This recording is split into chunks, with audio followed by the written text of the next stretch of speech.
እኔ ለማልለወጠው ነገር ቤተክርስቲያኑ ቢቀርብኝ ይሻላል ይላል። እኔ ሄጄ ኃጢአቴን ነው የምጨምረው ባልሰማ ይሻላል ይላል። እንደዚህ አትበሉ ምእመናን። የፈለገ ብንበድል የፈለገ ብንቆሽሽ ከቤተክርስቲያን መራቅ የለብንም። ምክንያቱም እግዚአብሔር አንድ ቀን ከቆሻሻው መሃል ፈልጎ ያወጣል። እግዚአብሔር እኛን ይቅር ለማለት የሩጫ ያህል ነው የሚቸኩለው።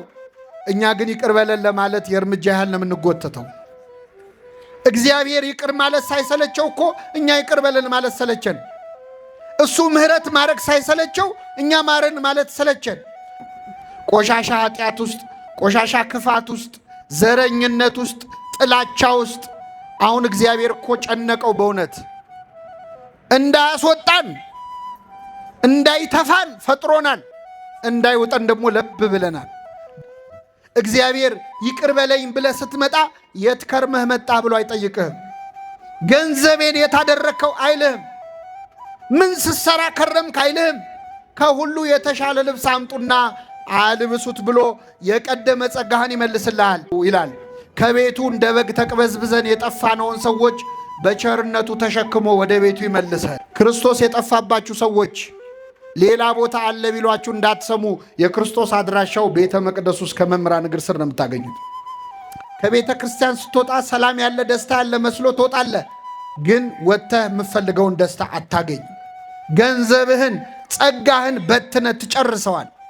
ቤት ምን የመሳሰለ ጸጋ ያላቸው ሰዎች ከዚች ቤተ ክርስቲያን ሲወጡ እኮ ጸጋቸው ብን ብሎ ጠፍቶ እነሱ ናቸው ወይስ አይደሉም ማለት ደረጃ ላይ ደርሰን።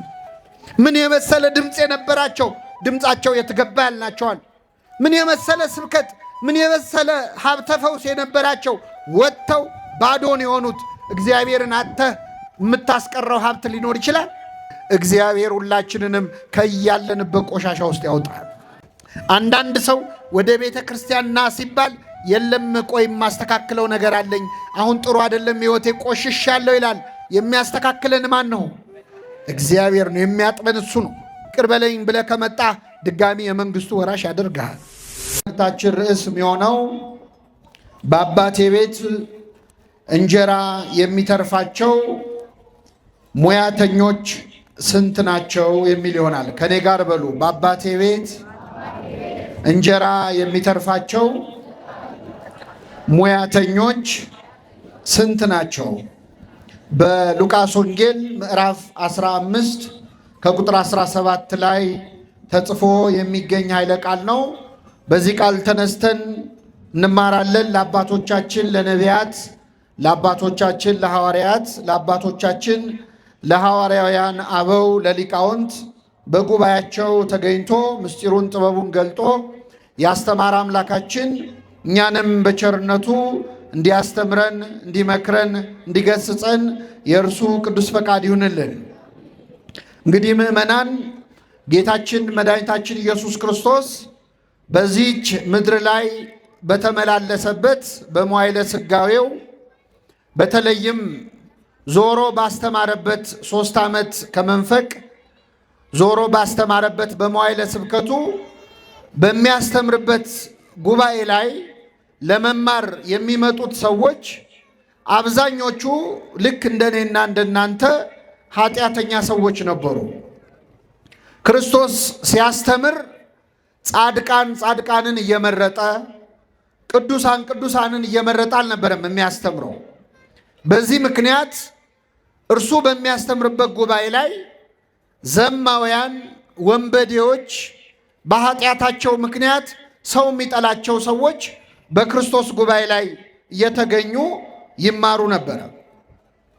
ጌታችን ይህንን በማድረጉ በዚያን ዘመን የነበሩ ጻፎችና ፈሪሳውያን ይቃወሙት ነበረ። እንዴት ኃጢአተኛ ሰዎችን ታቀርባቸዋለህ? ለምን ከእነርሱ ጋር ትበላለህ ትጠጣለህ? እያሉ ክርስቶስን ይሰድቡት ነበረ። እንዲያውም ለክርስቶስ ያወጡለት ቅጽል ስም የኃጢአተኞች ወዳጅ የሚል ነበረ። የምን ወዳጅ? እና በዚህ አሁን በጠቀስኩላችሁ በሉቃስ ወንጌል ምዕራፍ 15 ላይ እንደተለመደው ክርስቶስ ኃጢአተኞችን ያስተምር ነበር። ለምን ተብሎ ሲጠየቅ የሚመልሰው መድኃኒት የሚያስፈልገው ለጤነኛ ሰው ሳይሆን ለምን አይነት ሰው ነው? ለበሽተኛ ነው። እኔ ኃጢአተኞችን ለንስሐ ልጠራ መጣሁ እንጂ ጻድቃንን ልጠራ አልመጣሁም የሚል ነበረ። አሁን በጠቀስኩላችሁ በሉቃስ ወንጌል ምዕራፍ 15 ላይ ክርስቶስ እንደተለመደው ኃጢአተኛ ሰዎችን ሰብስቦ ሲያስተምር፣ አይሁድም እንደተለመደው በክርስቶስ ላይ አጉረመረሙ ይላል። ልብንና ኩላሊትን ደግሞ ማን ይመረምራል? ክርስቶስ እግዚአብሔር ነው አይደለም? ስለዚህ የሰውን ልቡን አውቆ ለምን ኃጢአተኞችን እንደሚቀበል፣ ለምን ከነርሱ ጋር እንደሚበላ እንደሚጠጣ መልስ ለመስጠት 3 ምሳሌዎችን ጠቅሶ አስተማረ። የዛሬ ጠዋት ትምህርታችን በሉቃስ ወንጌል ምዕራፍ 15 ላይ መድኃኒታችን የተናገራቸው 3 ወርቃማ ምሳሌዎች ናቸው።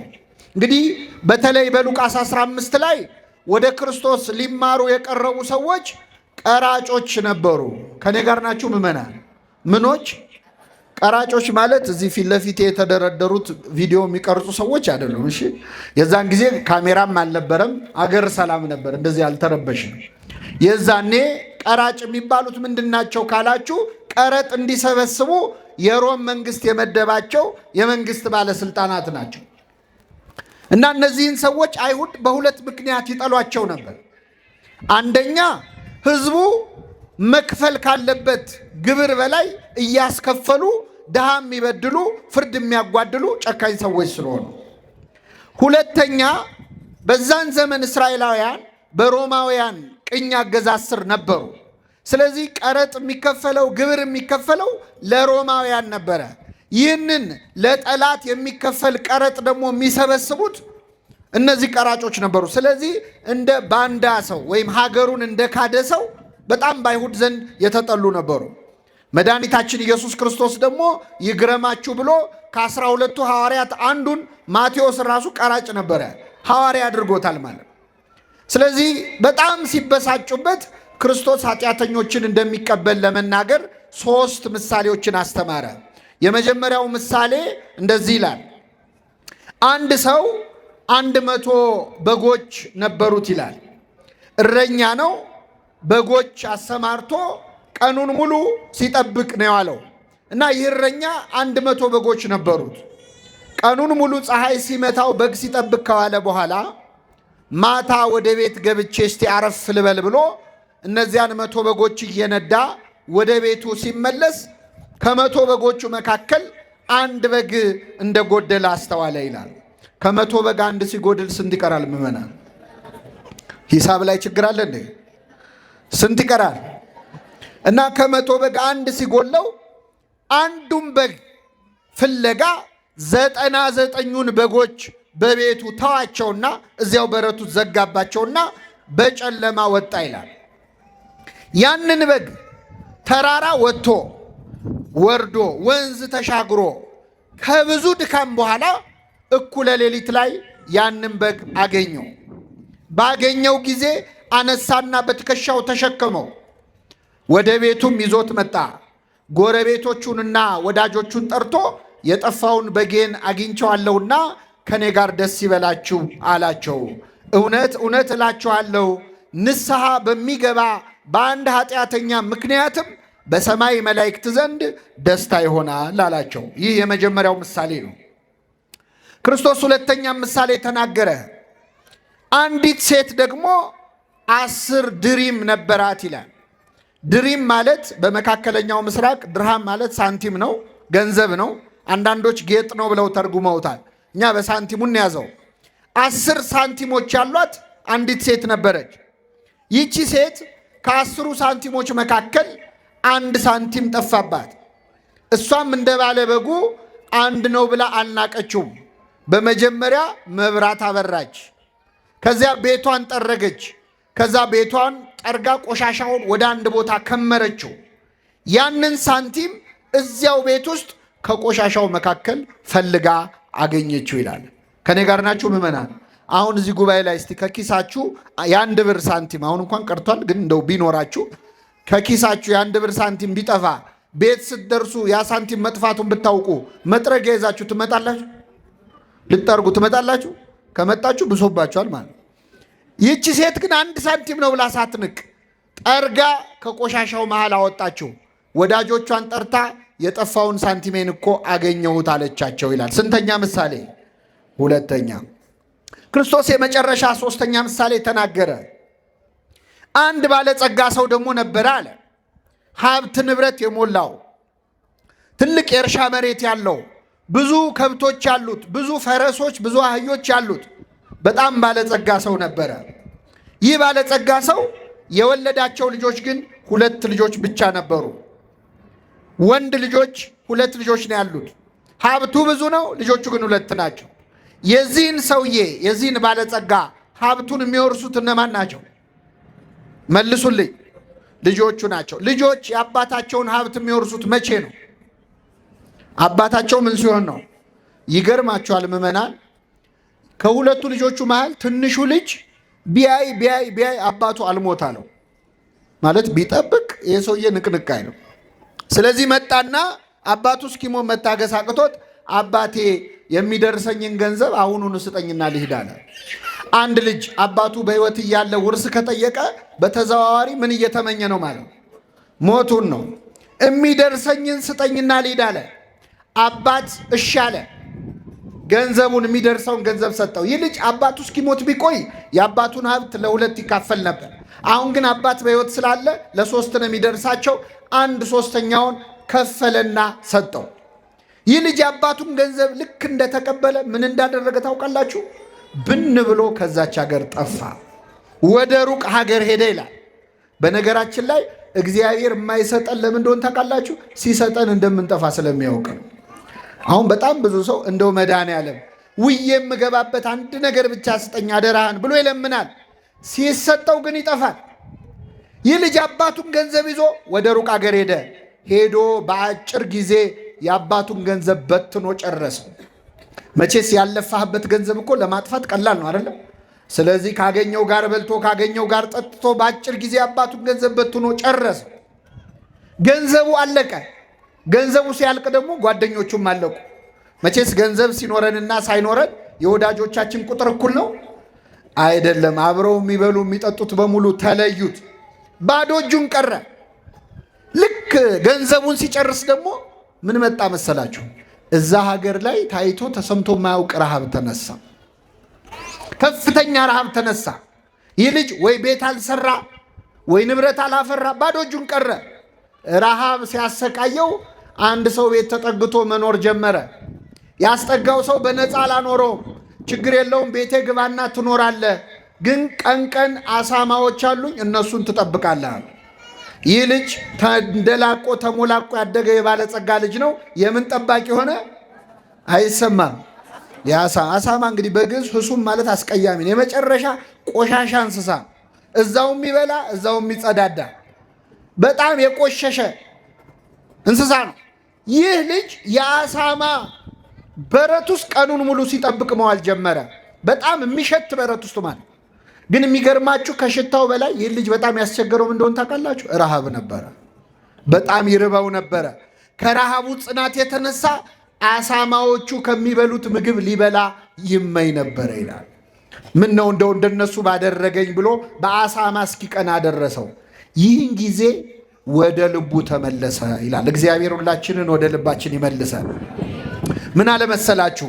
በአባቴ ቤት እንጀራ የሚተርፋቸው አገልጋዮች ስንት ናቸው አለ። እኔ እዚህ በረሃብ ልሞት ነው። እኔ እዚህ የአሳማ ምግብ እያየው የጎመጀው ነው። በዚህ ሰዓት በልተው ጠጥተው ጠግበው ለውሻ የሚሰጡ በልተው ጠግበው ምግብ የሚደፉ የአባቴ ቤት ሙያተኞች ስንት ናቸው? ስለዚህ አሁኑኑ ተነስቼ ወደ አባቴ እሄዳለሁ። እንዲህ እለዋለሁ፣ አባቴ ሆይ በሰማይና በፊት በደልኩ። በሰማይ እናት አባትን አክብር ባለ በእግዚአብሔር ፊት በአንተም ፊት በደልኩ። ከእንግዲህ ወዲህ ልጅህ ተብዬ ልጠራ አይገባኝም። ቤቱ ውስጥ ካሉት አገልጋዮች እንደ አንዱ አድርገኝ እለዋለሁ አለ። ተነስቶም ወደ አባቱ መጣ ይላል። ከኔ ጋር ናችሁ ምዕመናን? እግዚአብሔር ከሁላችን ጋር ይሁን። አባቱም ገና ከሩቅ ሳለ አየውና አዘነለት። ገና ብቅ ሲል ሲያየው አዘነለት። ወደ እርሱ ሮጠና አቀፈና ሳመው። ልጁም አባቴ ሆይ ልጅ ልባል አይገባኝም አለ። አባት ግን ገና ከአፉ ተቀብሎ ከሁሉ የተሻለ ልብስ አምጡና አልብሱት፣ ለጣቱ ቀለበት ለእግሩ ጫማ ስጡት፣ የሰባውን ፍሪዳ አምጡና እረዱለት፣ እንብላ ደስ ይበለን፣ ይህ ልጄ ሞቶ ነበር ሕያው ሆኗል፣ ጠፍቶ ነበር ተገኝቷል አለ። ደስ የሚላቸው ጀመር ይላል። ይህ ሁሉ ሲሆን ምዕመናን፣ ይህ ባለጸጋ ስንት ልጆች አሉት ብያቸዋል። ታላቅ ወንድሙ እርሻ ሲያርስ ውሎ ማታ ላይ ወደ ቤት ተመለሰ። ወደ ቤት ሲመጣ ቤቱ እልልታ በእልልታ ሆኗል። ድግስ ላይ ነው። ከበሮ ይመታል፣ እልል ይባላል። አንዱን ሕፃን ጠራና ምንድን ነው የምሰማው ብሎ ጠየቀው። አይ ወንድም መጥቶ አባት የሰባውን ፍሪዳ አርዶለት ነው አለ። ተቆጣ፣ ሊገባም አልፈለገም ይላል። አባቱም ወጥቶ ለመነው ይላል። መከረኛ አባት። የጠፋው ልጅ ሲመጣ ቤት ውስጥ ያለው ደግሞ አልገባም አለ። ኧረ እባክህ ግባ አለው። አልገባም፣ እኔ እስከ ዛሬ እንደ ባሪያ ተገዝቼልሃለሁ። እንደምን ተገዝቼልሃለሁ? ካዘዝከኝ ያልፈጸምኩት አንድም ነገር የለም።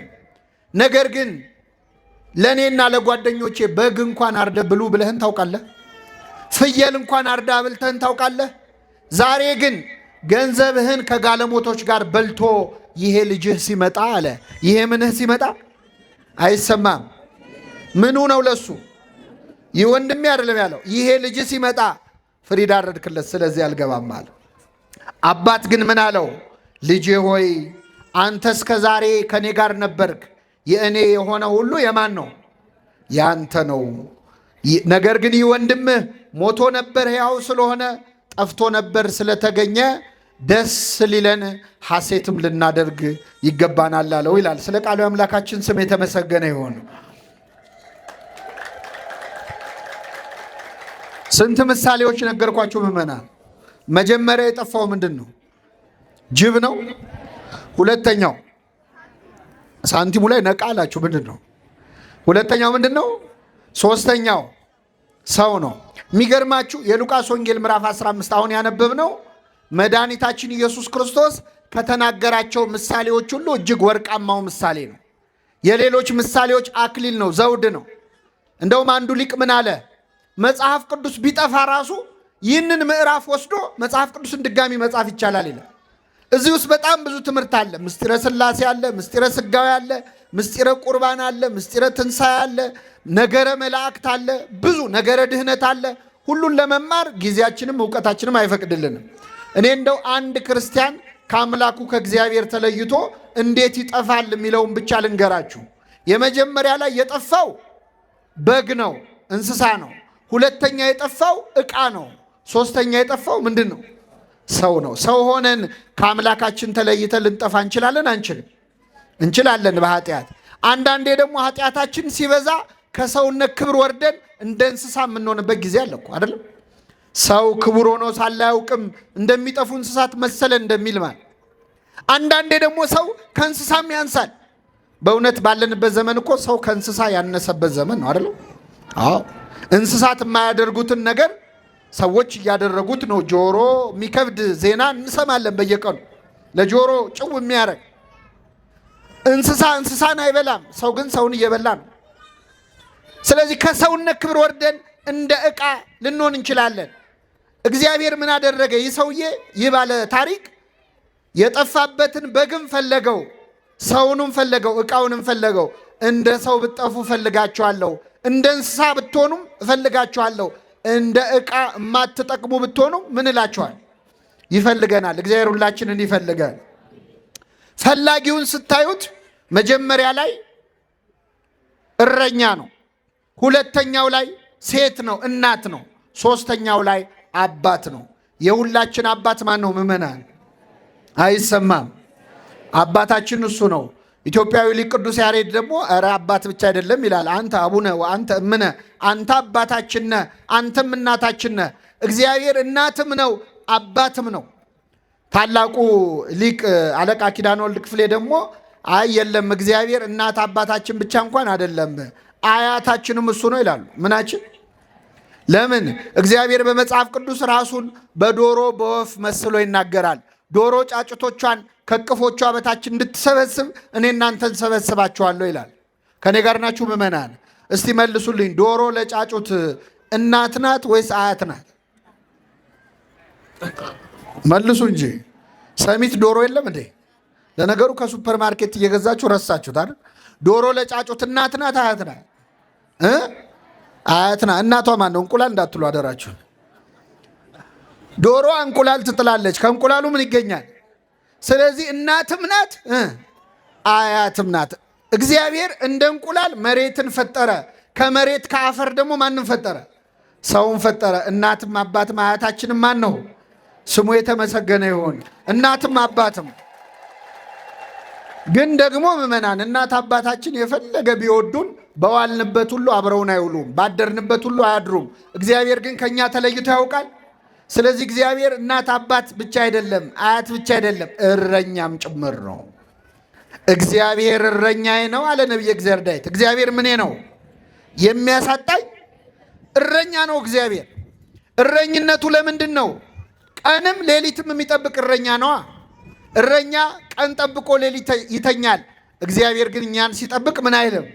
የሚጠብቀኝ ምን አይልም? አይተኛም። ሌላው ዘበኛ እኮ ይተኛል ታውቃላችሁ። ሌላው ጠባቂ ይተኛል። ብዙ ዘበኞች ጥበቃ ያለባቸው ቡና ጠጡ ስትሏቸው ሌሊት ቡና እንቅልፍ ይከለክለኛል ይላሉ። ጠባቂ ናቸው ግን ምን ይላሉ? እግዚአብሔር ግን እኛን ሲጠብቅ ምን አይልም? አይተኛም። እረኛ በግ ጠብቆ ጠብቆ መጨረሻ በጉን ለሚገዙ ሰዎች ምን ይለዋል? ይሸጠዋል ወይ ራሱ አርዶ ይበላዋል? እግዚአብሔር እረኛችን ነው። ይሸጠናል? መልሱልኝ። ባይሆን እረኛው መድኃኔዓለም ክርስቶስ ስለኛ በ30 ብር ተሸጧል። እረኛ በጎቹን አርዶ ስጋቸውን ይበላል። የኛ እረኛ ክርስቶስ ግን እኛ በጎቹ ተሰልፈን የእረኛውን ስጋና ደም እንበላለን።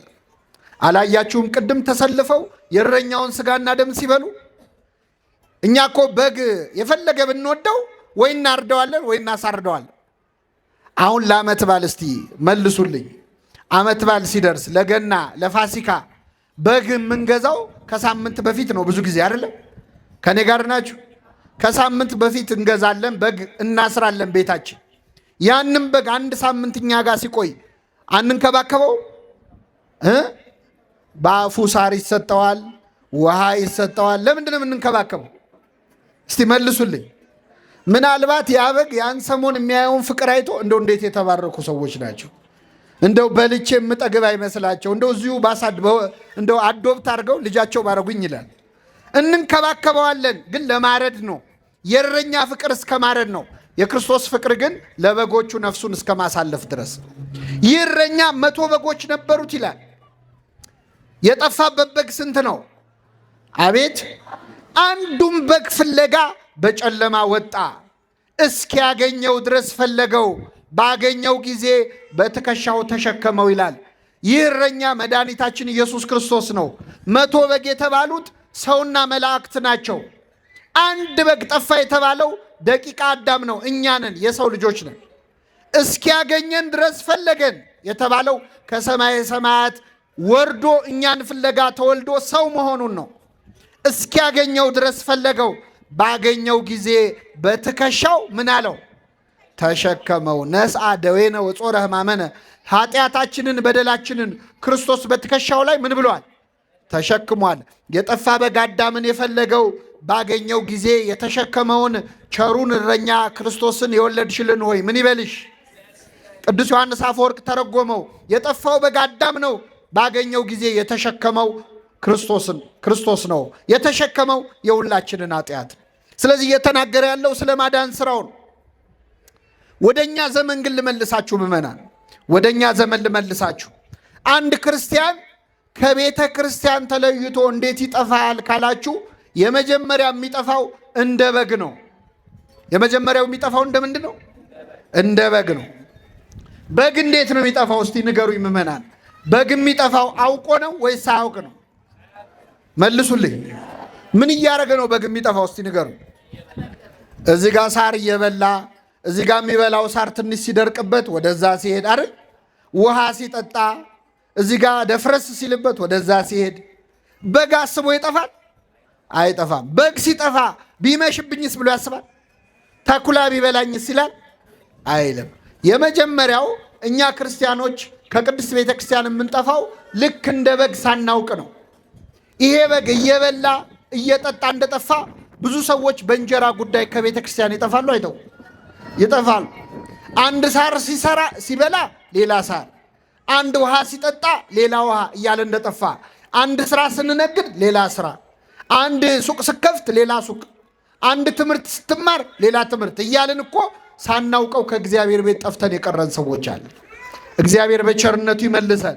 አንዳንዱ ሰው አሁን በስራ ቢዚ ይሆንና ውጥር ይልና ምነው አትመጣም ቤተ ክርስቲያን ሲባል ውይ እኔ እኮ በጣም ቢዚ ነኝ ይላል። ይሄ በጋውን ቢዚ ነበር አልነበረ? ነበር። ይህን ሳር እያገላበጠ ማለት ነው። እግዚአብሔር አትስሩ፣ አትነግዱ፣ አትማሩ አይልም።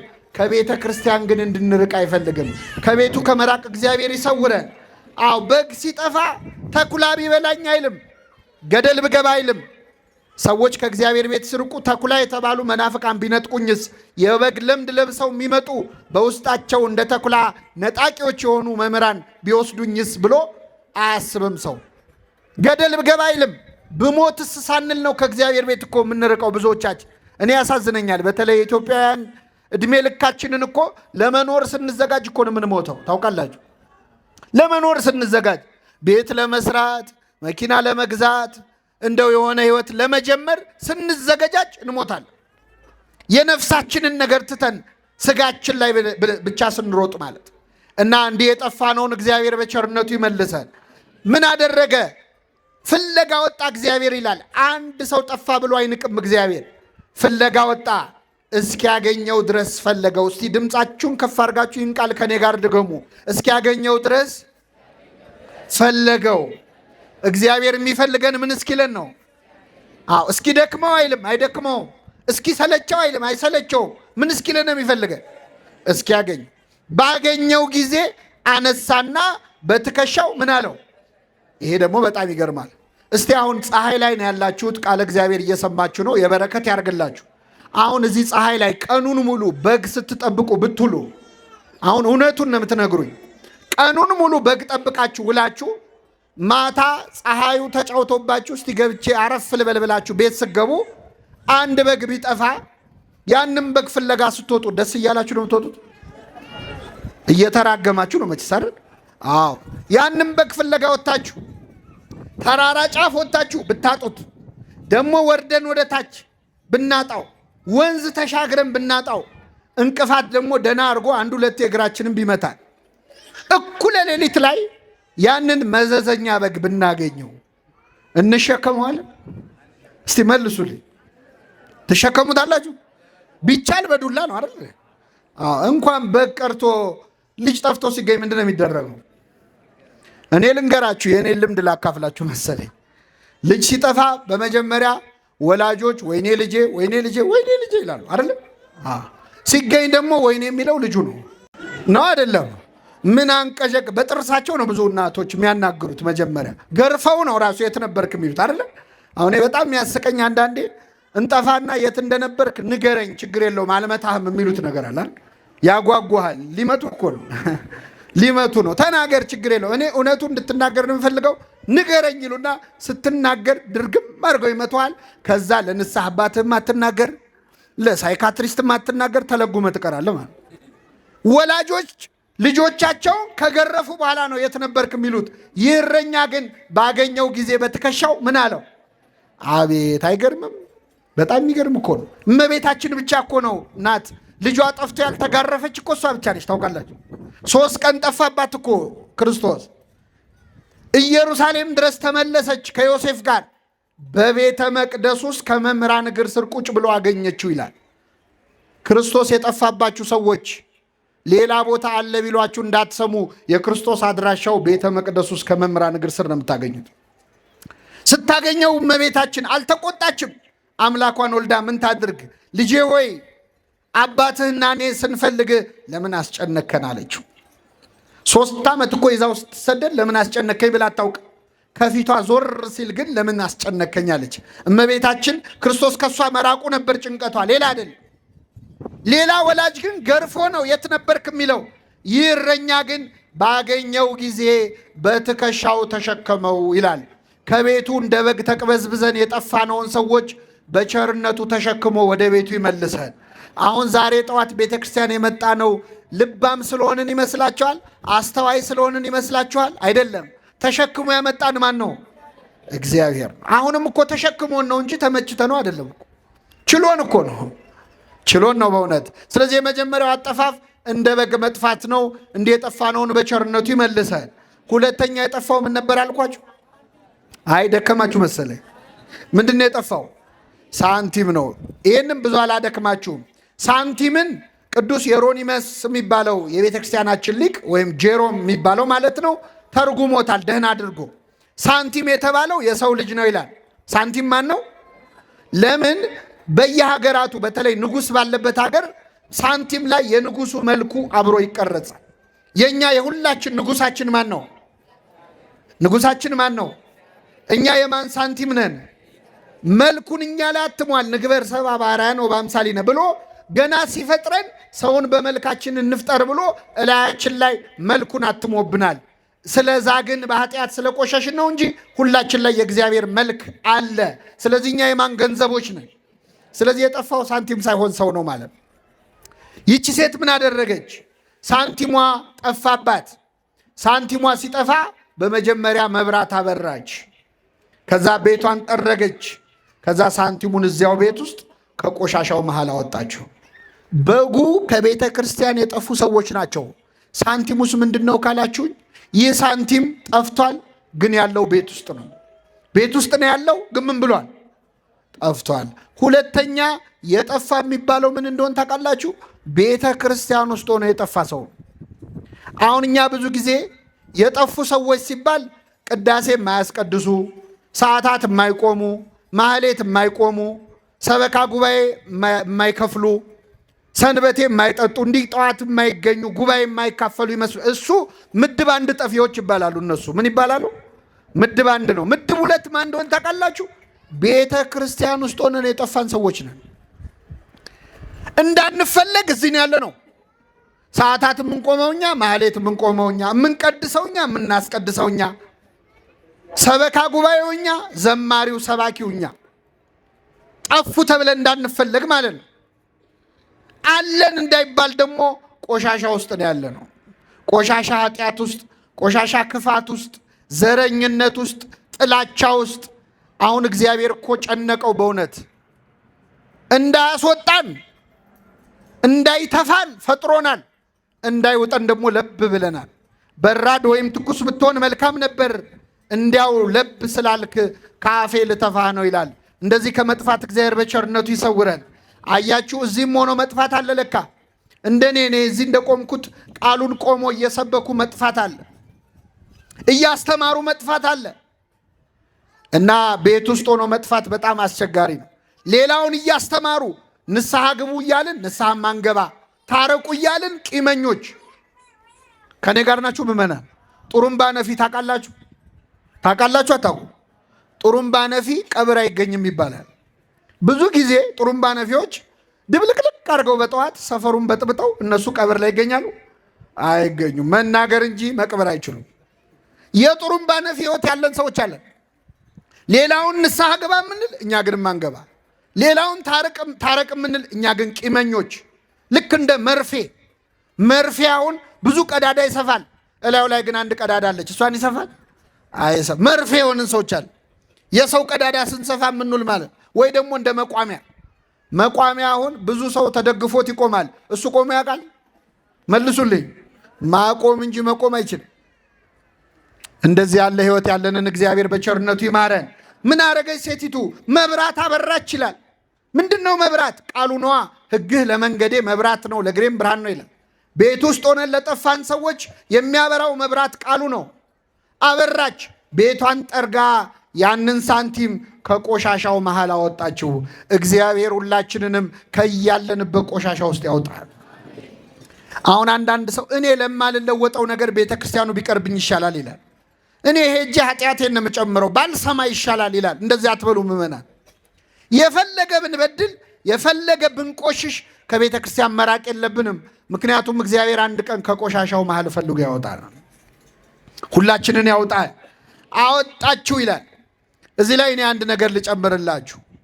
አንዳንዴ ቤተ ክርስቲያን ውስጥ ጥሩ ሰው አለ፣ ደግሞ መጥፎ ሰው አለ የለም? መልሱ እንጂ ምን እንደማያውቅ ትሆናላችሁ። ቤተ ክርስቲያን ውስጥ ጥሩ ካህን አለ፣ ክፉ ካህን አለ የለም? ቤተ ክርስቲያን ውስጥ ጥሩ ሰባኪ አለ፣ ክፉ ሰባኪ አለ፣ ሁሉም አለ።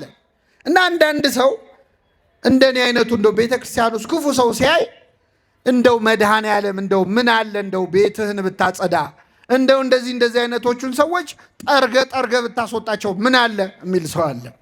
እየሰማችሁ ነው ብላችሁ አታውቁም? እንላለን። ምን ነው ቤትህን ብታጸዳ እንላለን። በመጀመሪያ እግዚአብሔር ቤቱን ካጸዳ እኛንስ ይለቀናል? መልሱልኝ። አዎ ጽዳት ከተጀመረ አንተንም ነው የሚያስወጣ አይደል እንዴ? ወይስ ሐሳቡን ያቀረበው ሰውዬ ይቆይ ይባላል?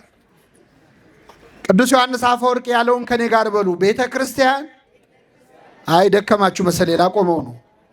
በሉ እስኪ ቤተ ክርስቲያን ሐኪም ቤት ናት እንጂ ፍርድ ቤት አይደለችም። ቤተ ክርስቲያን ምንድን ነች? ቤተ ክርስቲያን ሐኪም ቤት ከሆነች እኛ ምንድን ነን? ምን ታካሚ ትላላችሁ? በሽተኞች ነን። አታሳምሩት እንጂ እየቆረብን ከሆነ ታካሚዎች ነን። ንስሐ እየገባን ከሆነ ታካሚዎች ነን። አለዚያ ግን ምንድን ነን? አይሰማም። አሁን የዛሬው ሰባኪ ደግሞ በጠዋት መጥቶ በሽተኛ አለን እንዳትሉ። እኔም በሽተኛ ነኝ። በነገራችን ላይ እኔም በሽተኛ ነኝ። ታዲያ በሽተኛ ከሆንክ ለምን ቆመህ ትሰብካለህ ካላችሁ፣ በሽተኞችም እኮ ሆስፒታል ውስጥ ትንሽ ሲቆዩ እንደ ዶክተር ያደርጋቸዋል እኮ አይደለም? ነው አይደለም? የእነሱም መርፌ ለሌላ ሰው ያዛሉ እኮ። እና አሁን እኛ ትንሽ ቀድመን የገባን በሽተኞች ነን። እግዚአብሔር ሁላችንንም ይማረን። ስለዚህ በሽተኛ ለበሽተኛ እንደሚያዝን ኃጢአተኛ ለኃጢአተኛ ማዘን አለበት። አሁን እኛ ችግሩ ምን መሰላችሁ? እኛ የምንሰራውን ኃጢአት ራሱ ሌላ ሰው ሲደግመው በጣም ነው የምንናደደው። ኮፒራይቲው ምን ይሁን አላውቅም። እኛ የምንሰራውን ኃጢአት ሰው ሲደግመው ደስ አይለንም። እኔ ቀላል ምሳሌ ልስጣችሁ። አሁን እዚህ ጉባኤ መሀል እየተማራችሁ መሀላችን ያለ አንድ ሰው ሞባይል ቢጮ ስልኩ ቢጮ ምን ትላላችሁ? አይ እንደው ሰው ምን አለ እንደው ቤተ ክርስቲያን መጥቶ እንኳን ስልኩን ስነ ስርዓት አያስይዝም ይህ እንደው እንላለን። የእኛ ስልክ ከጮኸ ግን የስራ ጉዳይ አስቸኳይ የቤተሰብ ጉዳይ። አይገርም? በጣም ይገርማል እኮ። ብዙ ሰዎች በነገራችን ላይ በእንዲህ አይነት ነገር ነው ከቤተ ክርስቲያን የሚሸሹት።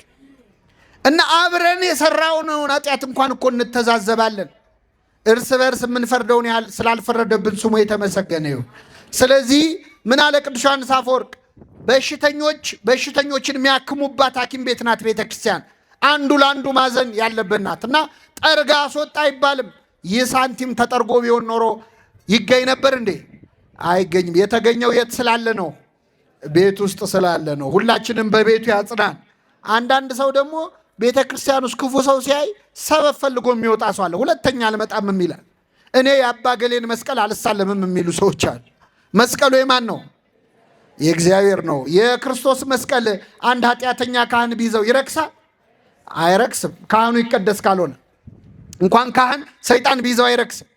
እና አንዳንድ ሰው ሰበብ ነው የሚፈልገው። ቄሱ እንዲያደረገ ዲያቆኑ እንዲያደረገ እያለ ከቤተ ክርስቲያን መውጣት ነው የሚፈልገው። ከኔ ጋር ናችሁ? አሁን እየተማርን ከላያችን አውሮፕላን ሲመላለስ ነበር። እንደው ያርግልንና ለሁላችን እንደው እዚህ ያለው ሕዝብ በሙሉ በአንድ አውሮፕላን ተጭኖ ኢየሩሳሌም ቤት ደስ ይላቸዋል አይላቸው? ያርግልን እና አሁን እንደው በረራው ላይ እንውሰዳችሁ። እየሄድን እያለ አውሮፕላኑ ላይ ምግብ ምናምን የሚያቀርቡ የሚያስተናግዱ ሰዎች አሉ አይደል? አውሮፕላን ውስጥ እንደው ቢገላምጧችሁ ቢያመናጭቋችሁ እዛ አውሮፕላን ውስጥ ወራጅ አለ ትላላችሁ? መልሱልኝ። አንጀት እያረረ ቁጭ ነው የምትለው አይደለ? አዎ በረራው እስኪጠናቀቅ ቁጭ ትላለ። ቤተ ክርስቲያን እንደ አውሮፕላኑ ናት። ምዕመናን የምትወስደን ወደ መንግስተ ሰማያት ነው።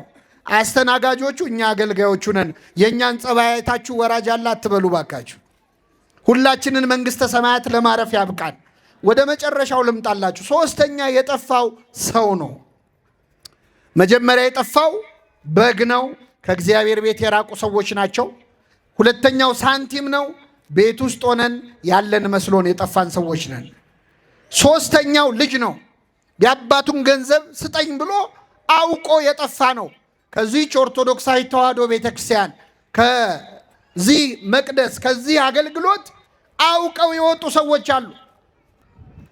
ይህ ልጅ አባቱ ቤት ቁጭ ብሎ አንዴ ውሃ ቅዳ፣ አንዴ እንጨት ፍለጥ፣ አንዴ ከብቶቹን መልሳቸው፣ በጊዜ ግባ መባል ሰልችቶት ነው የወጣው።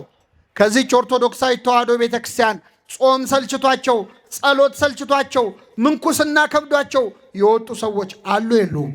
እግዚአብሔር ይመልሳቸው። ጾም ሰልችቷቸው ይወጣሉ። በመሰረቱ ጾም እኛም ብዙም ትወዳላችሁ? ጾም እስቲ መልሱ። ጾም ትወዳላችሁ? ትወዳላችሁ? እሺ መልሱልኝ ሳትዋሹ። ጾም ሲወጣ ነው ሲገባ ነው እንኳን አደረሳችሁ የምትባባሉት? አንወሻሽ። እንደው ፈገግ ብላችሁ እንኳን አደረሰሽ የምትሉት መቼ ነው? ሲወጣ ነው። ቅዱስ ያሬድ ምን ይላል? ሐዘን ለአብዳን ወትፍሲት ለጠቢባን። ጾም ለጠቢባን ደስታ ናት፣ ለሰነፎች ግን ሐዘን ነች ይላል። ጾም እኮ የሥጋ ረሃብ አይደለም፣ የነፍስ ጥጋብ ነው። ቤተ ክርስቲያን ጾም ያበዛችው ልትመግበን ነው እንጂ ልታስርበን አይደለም። እና ይህ ልጅ ቤት ውስጥ መታዘዝ ሰልችቶት እንደወጣ ትእዛዝ ሰልችቷቸው ይወጡ አሉ። እግዚአብሔር በቸርነቱ ይመልሳቸው። ሄደ፣ የሚፈልገውን ደስታ ግን አላገኘም። ገንዘቡን በትኖ ጨረሰ ይላል። ከቤተ ክርስቲያን ስትወጣ ሰላም ያለ ደስታ ያለ መስሎ ትወጣለህ፣ ግን ወጥተህ የምፈልገውን ደስታ አታገኝ። ገንዘብህን ጸጋህን በትነ ትጨርሰዋል። እግዚአብሔር ጸጋችንን ከመበተን ይሰውረን።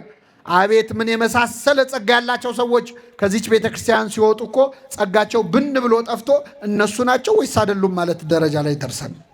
ምን የመሰለ ድምፅ የነበራቸው ድምፃቸው የትገባ ያልናቸዋል። ምን የመሰለ ስብከት፣ ምን የመሰለ ሀብተ ፈውስ የነበራቸው ወጥተው ባዶን የሆኑት። እግዚአብሔርን አጥተህ የምታስቀረው ሀብት ሊኖር ይችላል? አይችልም። ወጥቶ ከመቅረት እግዚአብሔር ይሰውረን። እና ይህ ልጅ ወደ ልቡ ተመለሰ ይላል። ምን አለ? በአባቴ ቤት እንጀራ የሚተርፋቸው አገልጋዮች ስንት ናቸው አለ። ከኔ ጋር በሉ። በአባቴ ቤት እንጀራ የሚተርፋቸው አገልጋዮች ስንት ናቸው? እሺ አባታችን ማን ነው? እግዚአብሔር። የአባታችን ቤት ማን ናት? የአባታችን ቤት ሙያተኞች ደግሞ እነ ቅዱስ ጊዮርጊስ ናቸው። እንጀራ የሚተርፋቸው ሙያተኞች፣ ከራሳቸው አልፎ ለሌላው የሚያማልዱ፣ ከራሳቸው አልፎ ለእኛ የሚጸልዩ፣ በረከታቸው ለእኛ የሚተርፍ የአባታችን ቤት ሙያተኞች ቅዱሳኑ ናቸው። እመቤታችን ናት። ጻድቃን ሰማዕታት ናቸው። ቆርሰው ለእኛ ለምግባር ድሆቹ የሚሰጡት በረከት ያላቸው ማለት እና ተነስቼ ወደ አባቴ ሄዳለሁ፣ ልጅ ልባል አይገባኝም እለዋለሁ አለ። ተነስቶም ወደ አባቱ መጣ ይላል። ይህ ልጅ በጣም ይደንቃል። አሳማ ሲጠብቅ ነበር። ልብሱ ቆሽሿል። ገላዬን ልታጠብ ልብሴን ልቀይር ሳይል ከነሽታው ተነስቶ ወደ አባቱ መጣ። አንዳንድ ሰው ወደ ቤተ ክርስቲያን ና ሲባል የለም ቆይ የማስተካክለው ነገር አለኝ፣ አሁን ጥሩ አይደለም ሕይወቴ ቆሽሻለሁ ይላል። የሚያስተካክለን ማን ነው? እግዚአብሔር ነው። የሚያጥበን እሱ ነው። ሰው አያጥብህም፣ እግዚአብሔር ነው የሚያጥብህ። እጠበኝ ከበረዶም ይልቅ ነጭ ሆናለሁ ነው ያለው። ስለዚህ ተነስቶ ወደ አባቱ መጣ። ወደ አባታችን በንስሐ ለመምጣት ያብቃል። እንዳየው አዘነለት። እግዚአብሔር ያዝንልናል። ሩቅ ሆነን አይቶ ያዝንልናል። ወደ እርሱ ሮጠና አቀፈና ሳመው። የሮጠው ልጅ አይደለም አባት ነው። መሮጥ የነበረበት ማን ነው? ልጅ በእርምጃ አባት በሩጫ። እግዚአብሔር እኛን ይቅር ለማለት የሩጫ ያህል ነው የሚቸኩለው።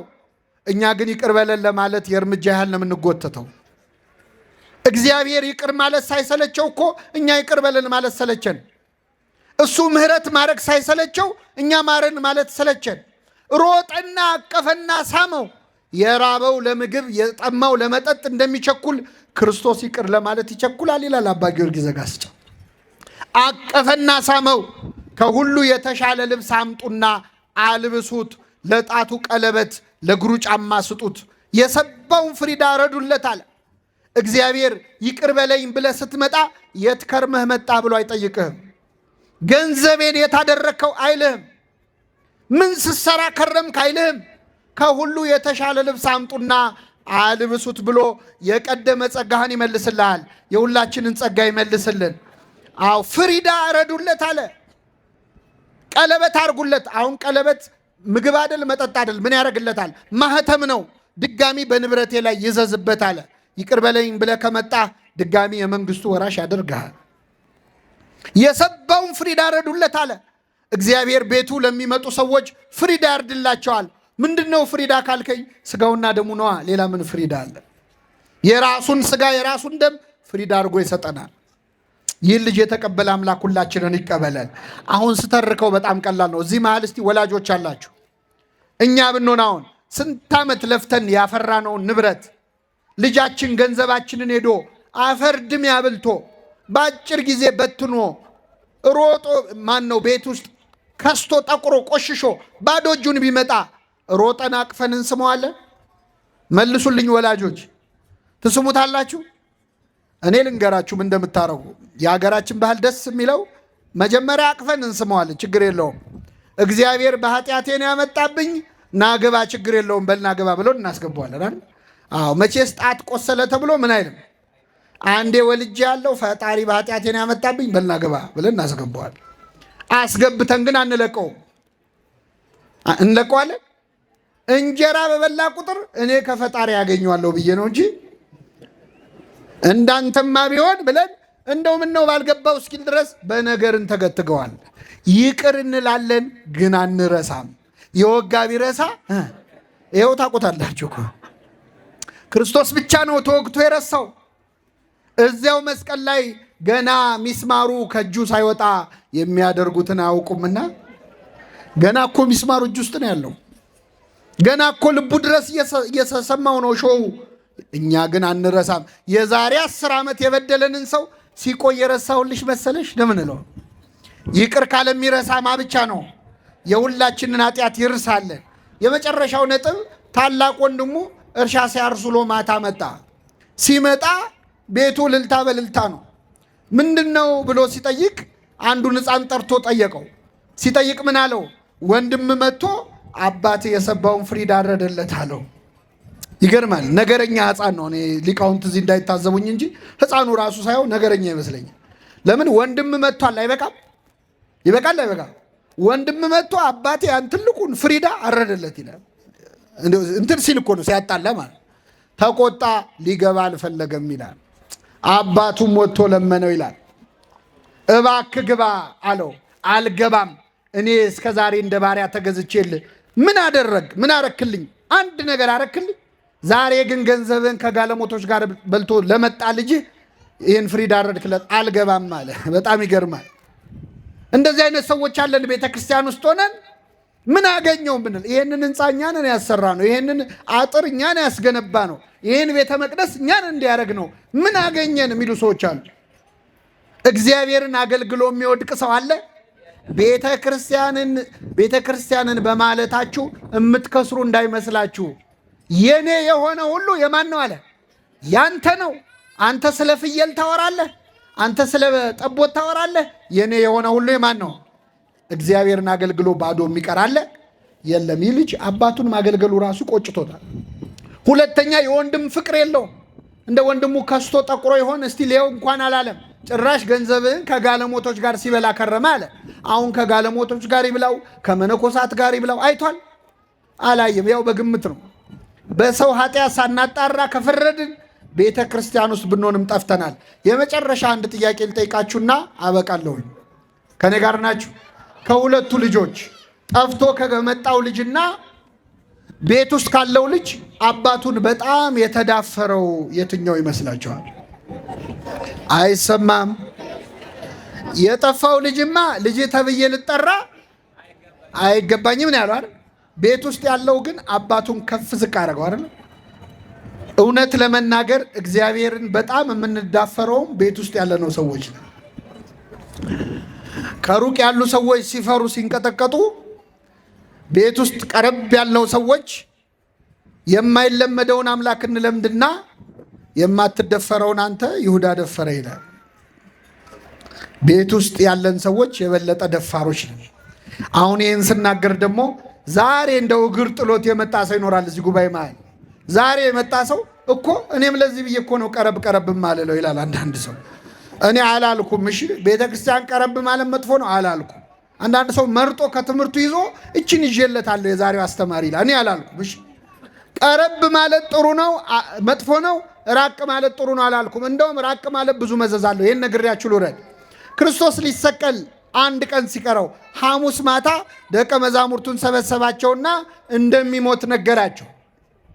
ሲነግራቸው ከደቀ መዛሙርቱ መካከል ለእምነትም ለክደትም ለጥያቄም ለመልስም ፈጣን አለ። ቅዱስ ጴጥሮስ ተነሳና እንዲህ አለ። ጴጥሮስ ጌታ ሆይ በሉ እስኪ ሌሎች ሁሉ ቢክዱ እኔ አልክድህም።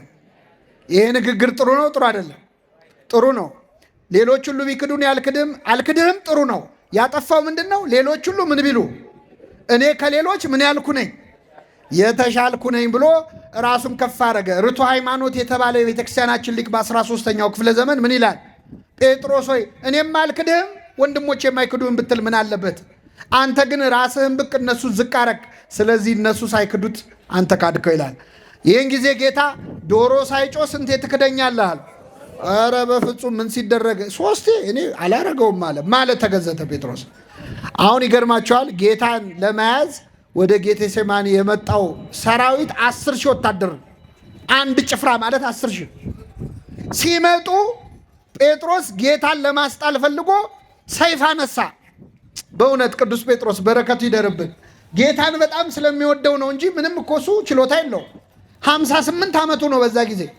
በ58 ዓመቱ ጌታውን ሊያስጥል ሰይፍ አነሳና ውጊያ ጀመረ። እስቲ ሰው እንደው አንድ ጥይት ይዞ ጦር ሜዳ ይሄዳል?